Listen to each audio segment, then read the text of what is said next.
묵상의 주제가 의미가 깊습니다. 그 귀를 뚫을 것이다. 그 귀를 뚫을 것이다. 요즘은 미용을 위해서, 멋을 위해서, 건강을 위해서 귀를 뚫는다고 합니다.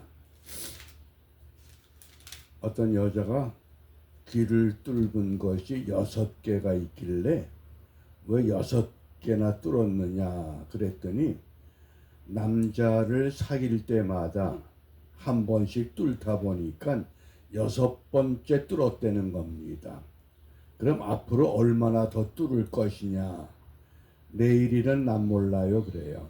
그게 우리 오늘 살아가는 현실입니다.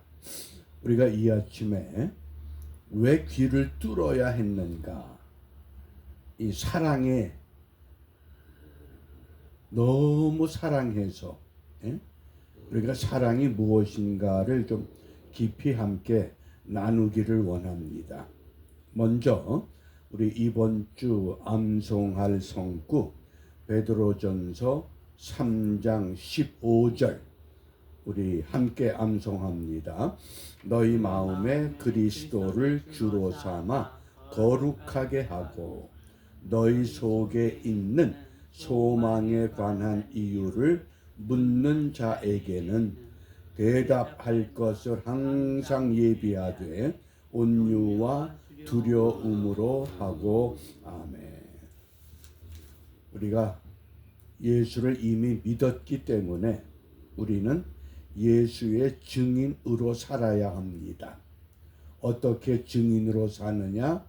그리스도를 주로 삼으라.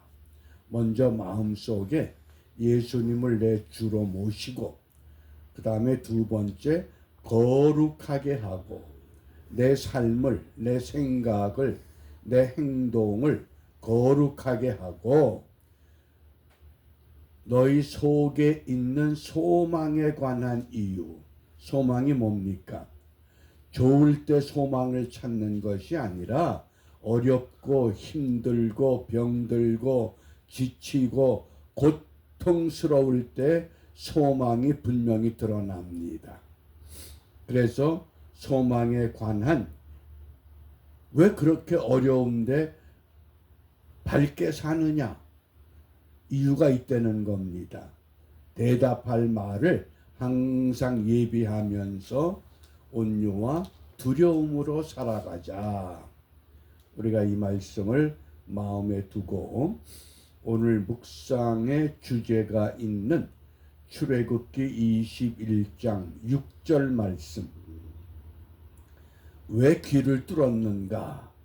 우리 말씀을 함께 읽습니다. 상전이 그를 데리고 재판장에게로 갈 것이요, 또 그를 문이나 문설주 앞으로 데리고 가서 그것에다가 송곳으로 그 귀를 뚫을 것이다. 그가 영영이 그 상전을 섬기리라. 아멘. 애굽에서 430년 노예로 살던 히브리 백성이 하나님의 인도하심을 따라 광야에 머물게 됩니다. 또 장차 약속의 땅으로 들어가게 됩니다. 그런데 애굽에서 나올 때 히브리 사람들만 나온 것이 아니라 다양한 민족, 성경에서는 잡족 그랬습니다. 다양한 민족의 사람들이 함께 따라 나왔습니다. 그런데 노예로 살던 사람이 또 노예가 됐습니다. 당시 노예가 되는 그 이유가 두 가지를 이야기합니다. 첫째, 경제가 어려워서 빚을 졌는데 그 빚을 갚지 못했을 때, 그러니까 빚을 청산하기 위해서 몸으로 빚을 갚기 위해 노예가 되는 겁니다. 그 다음 두 번째는 남의 물건을 훔쳤는데 그 물건을 배상하지 못할 때 그 몸으로 배상해야 됩니다. 애굽에서는 430년 만에 자유를 얻기 위해 나왔는데 하나님은 이 광야의 히브리 백성들, 히브리 사람이 노예가 되면 6년 동안은 노예 생활을 하고 7회째 안식년을 맞으면 어떤 노예든지 전부 자유를 주어서 내보내라고 합니다. 그게 하나님의 은혜요, 하나님의 법이었습니다. 그런데 한 노예가 나는 자유인이 싫습니다. 나 영영이 그 상전을 섬기리라. 내가 죽을 때까지 이 집에서 주인을 섬기는 노예로 살겠습니다. 현실 법은 자유를 주라고 했는데 만약에 계속 노예 생활을 하면 주인이 문제가 발생합니다.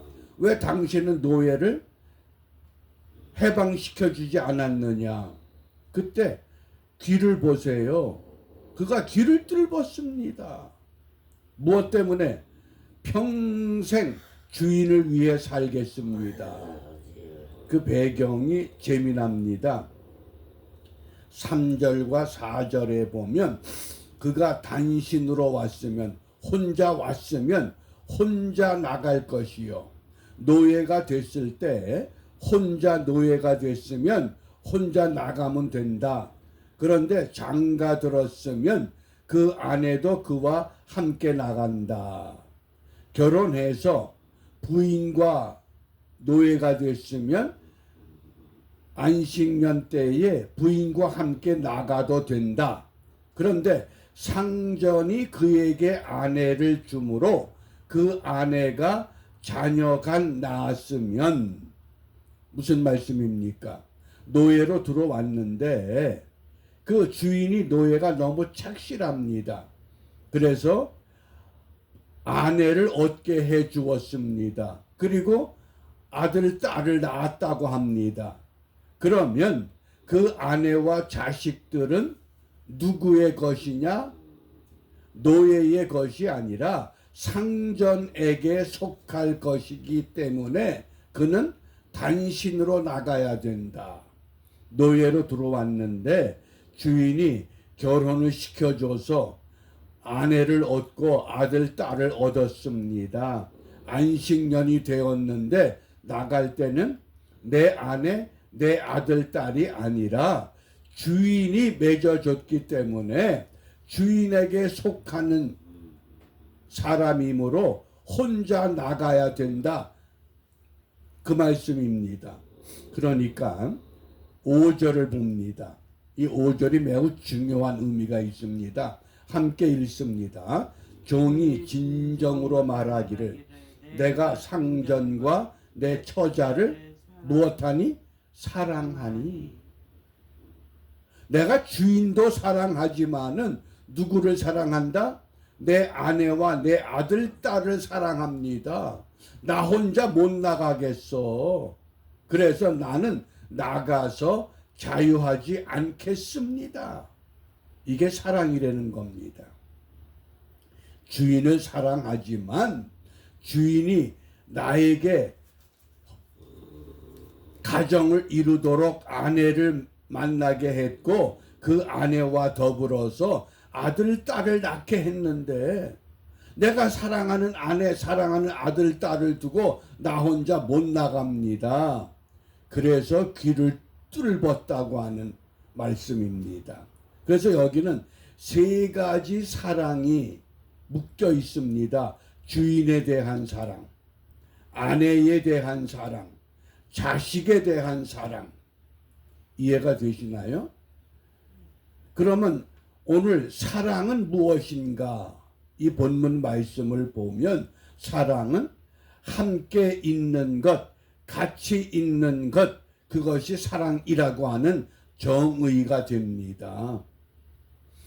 어느 목사님이 유학을 가면서 사모님하고 아이들을 고국에 두고 혼자 유학길에 올랐습니다.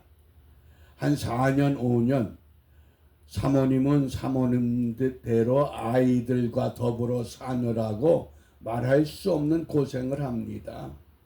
목사님은 목사님대로 혼자서 공부하느라고 학위를 따느라고 정말 불철주야 노력하면서 고생합니다. 그런데 이 따끔 고국에서 사모님이 편지를 보내면 얼마나 힘든지 모르겠다. 빨리 와라. 당신에게 할 말이 많다. 이게 얼마나 힘든 줄 아냐. 구구절절히 그 애달픈 소식입니다. 그런데 드디어 학위를 마치고 한국으로 들어왔습니다. 많은 일가 친척들이 목사님을 축하하기 위해서 모였다가 다 흩어졌습니다. 이제 밤이 되어서 아이들은 잠자리에 들었고 목사님 사모님이 이제 두 사람이 방에 남았습니다. 목사님이 사모님에게 이렇게 이야기합니다. 여보, 그동안 힘들었지. 할 말이 많다고 그랬잖아.